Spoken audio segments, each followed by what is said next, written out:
नमस्कार दोस्तों। साधारण ब्याज की एक और क्लास में आपका स्वागत है। और इस क्लास में मैं आपको साधारण ब्याज के उन अति महत्वपूर्ण प्रश्नों की प्रैक्टिस कराऊंगा जो प्रीवियस ईयर परीक्षा में पूछे गए हैं। ठीक है, अगर आप किसी भी एग्जाम की तैयारी कर रहे हो, जैसे UP police, UPSI, SSC, CGL, MTS, RPF, CRPF, CISF, और आपको मैथ में थोड़ा प्रॉब्लम होती है मैथ के सवालों को करने में, तो उसका एक ही इलाज है कि आप प्रीवियस ईयर प्रश्नों की प्रैक्टिस करें। और इस चैनल पर मैं आपको मैथ के प्रीवियस ईयर प्रश्नों की प्रैक्टिस कराऊंगा और उनसे संबंधित आगे आने वाली परीक्षाओं में किस प्रकार के प्रश्न बन सकते हैं उनकी भी प्रैक्टिस कराऊंगा। ठीक है, तो चलिए शुरू करते हैं। पहला प्रश्न है कि किसी निश्चित राशि पर 6 वर्ष में 4% वार्षिक ब्याज की दर से लिया गया साधारण ब्याज मूलधन से 456 रुपये कम है, तो हमें मूलधन ज्ञात करना है। अब देखो, इस प्रश्न का मैं आपको इतना आसान तरीका दूंगा कि आप इस प्रकार के प्रश्न को बिना पेन चलाए भी कर सकते हैं। देखो, मूलधन की पूछ रहा है, मूलधन ज्ञात करने को पूछे। ठीक है, अगर मूलधन को 100 मान लें, तो अगर जब मूलधन को 100 मानते हैं तो जो ब्याज होता है यानी एसआई वो किसके बराबर होता है? दर इंटू समय के। ये मैंने आपको पहली क्लास में ही बताया था। ठीक है, तो ब्याज कितना मिलेगा यहाँ से? दर कितनी हमारी 4% और समय कितना है? 6 वर्ष। इन दोनों की आपस में गुणा कर दो, कितना मिलेगा? 24। यानी जो ब्याज है वो हमारा यहाँ से कितना मिला, यानी एसआई 24। अब जो ब्याज है वो मूलधन से कितना कम है? प्रश्न में तो 456 दे रहा है, लेकिन हमारे अकॉर्डिंग कितना कम है? 76। 100 में से 24 को कम करेंगे तो कितना बचेगा? 76। और इस 76 की वैल्यू कितनी दे रखी है? 456। और हमें कितने की वैल्यू निकालनी है? 100 की, क्योंकि हमने मूलधन को 100 यूनिट में माना है और 76 यूनिट की वैल्यू 1 है, तो यहाँ से 1 की वैल्यू कितनी निकलेगी? 456 बटे 76 कर देंगे, और 100 की निकालने के लिए हमें क्या करना होगा? 100 से गुणा कर देंगे इसे। ठीक है, 456 बटे 76 गुणा 100। अब 76 का भाग लगाएंगे 456 में, तो ये भाग जाएगा कितनी बार? 6 बार। तो 6 की गुणा 100 में कर देंगे तो कितना निकलेगा? 600 रुपये। हम कह सकते हैं कि जो हमारा मूलधन निकल के आया है वो 600 रुपये है। ठीक है, यानी ऑप्शन नंबर बी हमारा करेक्ट आंसर हो जाएगा। क्वेश्चन दूसरा है, अजय ने अपनी जमा पूंजी एक बैंक में निवेश की। ये राशि साधारण ब्याज से 2 साल में 1120 रुपये होती है और 5 साल में 1300 रुपये होती है, तो मूल राशि ज्ञात कीजिए। ये प्रश्न यूपीएससी 2017 में पूछा गया था। ठीक है, अब इस प्रश्न का मैं आपको बहुत ही शानदार तरीका बताऊंगा जो इस प्रकार के हर एक प्रश्न पर लागू होगा। माना हमारा जो मूलधन है वो हमें नहीं पता कितना है, हमने पी मान लिया, लेकिन ये 2 साल में अमाउंट कितना बन रहा है? 2 साल में अमाउंट कितना बन रहा है? 1120। और 5 साल में कितना बन रहा है? पहला अमाउंट और दूसरा अमाउंट 5 साल में कितना हो रहा है? 1300। एक बात को याद रखना, जो साधारण ब्याज होता है प्रत्येक साल समान रूप से मिलता है, प्रत्येक साल समान रूप से ब्याज मिलता है। ठीक है, मान के चलो एक साल में 100 रुपये मिले तो अगली साल भी साधारण ब्याज 100 रुपये मिलेगा, तीसरी साल भी 100 रुपये ही मिलेगा।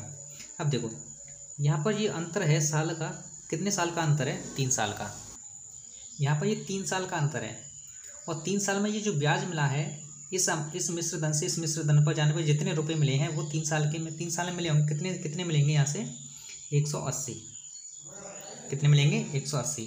यानी 3 साल में 180 रुपये मिले हैं, तो 1 साल में कितना मिला होगा? यानी 1 साल में कितना मिला होगा? 3 से भाग कर देंगे 180 को, 60 रुपये। कितना मिला होगा? 60 रुपये। यानी 1 साल में 60 रुपये मिला होगा, तो 2 साल में कितना मिलेगा? 120। ठीक है, कितना मिलेगा? 120 रुपये।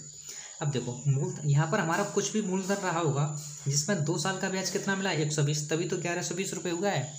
2 साल का ब्याज, यहाँ पर जो हमारा मूलधन होगा उसमें हम इस 2 साल के ब्याज को जोड़ने पर ये हमारा अमाउंट मिलेगा 1120। तो हमें मूलधन निकालना है, तो इस अमाउंट में से A1 में से हम इस ब्याज को घटा देंगे 2 साल के ब्याज को, तो 1120 माइनस 120 बराबर कितना आएगा? 1000। और यही हमारा करेक्ट आंसर है। ठीक है, देखा कितना शानदार तरीका है, बहुत ही आसान तरीका। ऑप्शन नंबर सी हमारा करेक्ट आंसर हो जाएगा। ठीक है, अब चलिए अगले प्रश्न पर। तीसरा सवाल है, साधारण ब्याज पर और ब्याज की समान दर पर एक धनराशि 5 वर्ष में 7,500 रुपये और 7 वर्ष में 8,500 रुपये हो जाती है, तो ब्याज की दर ज्ञात करने की ब्याज की दर क्या है? ठीक है, ये सवाल ही इससे पहले जो कराया उसी का जैसा है, लेकिन इसमें थोड़ा सा अंतर है। इसमें हमें ब्याज की दर ज्ञात करनी है। देखो मान लें पी हमारा कुछ रहा होगा, तो 5 साल में जो पहला अमाउंट है कितना हो रहा है 7,500, ठीक है। और 7 साल में कितना हो रहा है दूसरा अमाउंट 8,500, ठीक है। यहाँ से जो 2 साल में जो रुपए बढ़े हैं वो कितने रुपए बढ़े हैं 1,000। कितना रुपये बढ़ा है 1,000, ठीक है। 2 साल में 1,000 बढ़ा है, तो 1 साल में कितना बढ़ेगा, 1 साल में कितना बढ़ा होगा 500 रुपये। कितना बढ़ा होगा 500 रुपये, ठीक है। यहाँ पर जो हमारा मूलधन रहा होगा वो 5 साल में, 1 साल में इतना ब्याज मिला है, तो उस मूलधन पर 5 साल में कितना ब्याज मिलेगा 2,500 रुपये। कितना मिलेगा 2,500 रुपये।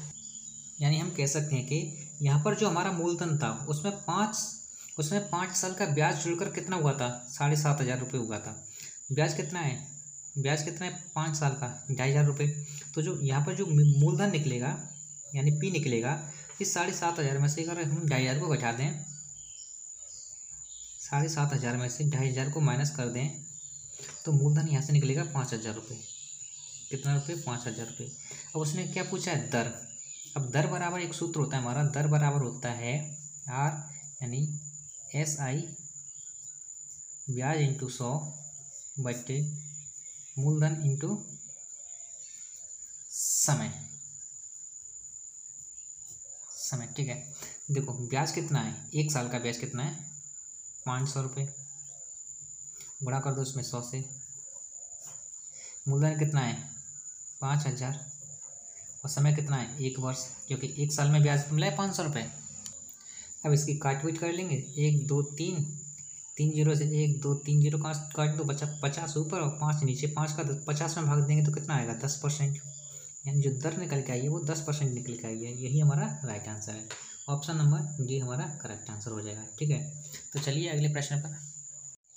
अगला प्रश्न है, एक राशि साधारण ब्याज पर निवेश करने पर 8 साल में दोगुनी हो जाती है, कितने वर्षों में ये राशि तिगुनी हो जाएगी। ये प्रश्न UPSC 2017 में पूछा गया था। और इस प्रश्न को थोड़ा अच्छे से समझना, क्योंकि इस प्रकार का प्रश्न परीक्षा में ज़्यादातर देखने को मिलता है। अब देखो इसे करने की सबसे शॉर्ट अप्रोच क्या है, 8 साल में दुगनी हो रही है, यानी कोई हमारी धनराशि है P, यानी उसे दुगनी हो रही है। यानी इसे अगर मूलधन को 100 माने तो दुगना का मतलब अमाउंट कितना होगा 200 रुपये। तो यहाँ से